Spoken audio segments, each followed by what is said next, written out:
Picture this. It's 11:30 p.m. You're in your pajamas. And the king of late night is about to lose his mind. Johnny Carson interviewed presidents, movie stars, and the guy who invented the pet rock. But sometimes, a guest walked through that curtain and the interview just exploded. We're talking tears streaming down Johnny's face, him leaning so far back in his chair you thought he might tip over. Today, we're counting down the most funny guests to ever sit on that iconic couch. For 30 years, Johnny Carson was the barometer of funny. If Johnny laughed, you were a star. If he just smiled politely, you were toast. But the real magic of The Tonight Show wasn't Johnny's monologue. It was the danger of the desk. When Johnny handed the mic to a wild card, you never knew what would happen. Let's start with the man who needed a straitjacket, not a chair, Robin Williams. Robin didn't walk onto a stage. He detonated. Imagine Johnny asking a simple question like, "How are the kids, Robin?" Next thing you know, Robin is on the floor pretending to be a Scottish vacuum cleaner possessed by a demon. He'd go from a Russian poet to a French mime to a hyperactive monkey in 4 seconds flat. There's a famous moment where Robin grabs Johnny's coffee mug and starts talking to it like it's his long-lost son who joined a cult. Johnny just gives up. He leans back, crosses his arms, and becomes a fan. Robin didn't do interviews. He did exorcisms. If Robin was chaos magic, Don Rickles was a flamethrower. Don walked out, looked at Johnny's suit, and said, "What are you, a golf caddy?" The audience gasped because you didn't talk to Johnny like that unless you were Rickles. Johnny kept a prized cigarette box on his desk for 9 years. Don Rickles guest-hosted one night, snapped it in half as a joke, and threw it away.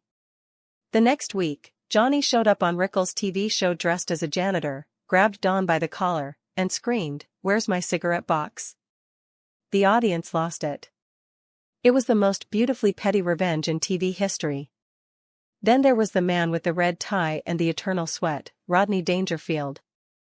Rodney had one joke, "I don't get no respect," but he told it 1,000 different ways. "I tell ya, my wife likes to talk during sex.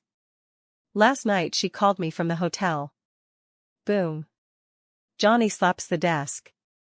Rodney would lean into that microphone, sweating through his shirt, looking like his dog just died, and hit you with, "I was an ugly kid. When I was born, the doctor slapped his mother." Johnny couldn't ask a follow-up. All he could do was laugh and point. Now, this one is for the younger crowd. Before Jim Carrey was the Mask or Ace Ventura, he was just a Canadian rubber band sitting on Johnny's couch. The year is 1984. Jim is practically a nobody. He asks Johnny if he can do impressions. Johnny says, "Sure, kid." Big mistake. Jim Carrey doesn't do an impression of James Stewart. He becomes James Stewart having a seizure while fighting a bear. He falls off the chair, hits the floor, and crawls toward the camera with his face stretched like melted cheese. Johnny's jaw is on the floor. The band leader is crying. You can see Johnny thinking, "Who is this lunatic?" But he's laughing so hard the desk is shaking.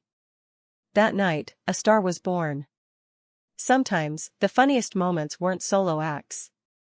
Burt Reynolds and Dom DeLucy together were like 2 golden retriever puppies fighting over a shoe, except the shoe was Johnny's dignity. One time, Dom brought whipped cream. Burt brought a chair. Within 2 minutes, Burt was pouring water on Dom's head while Dom tried to eat Johnny's tie. Johnny just sat there like a disappointed dad at a food fight. He didn't try to stop them. You don't get between Burt Reynolds and a prank.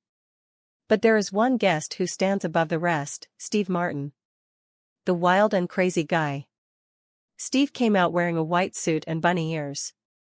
Johnny asked, "So, Steve, how did you learn to play the banjo?" Steve stared at him.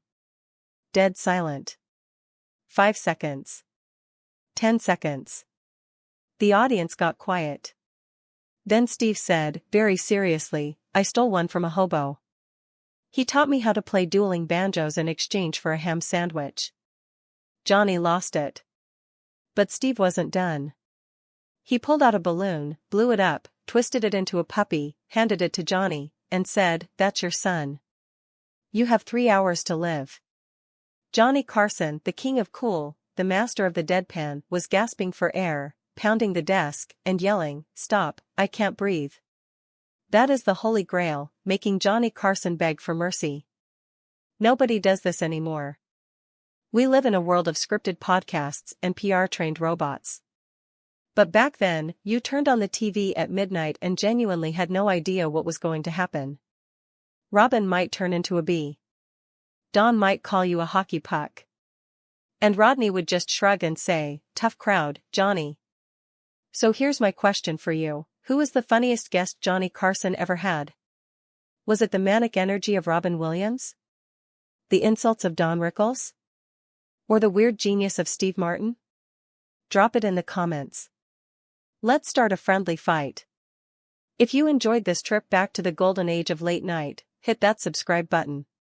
I'm your name. And as Johnny would say, that's the kind of show we have for you tonight. Stay gold.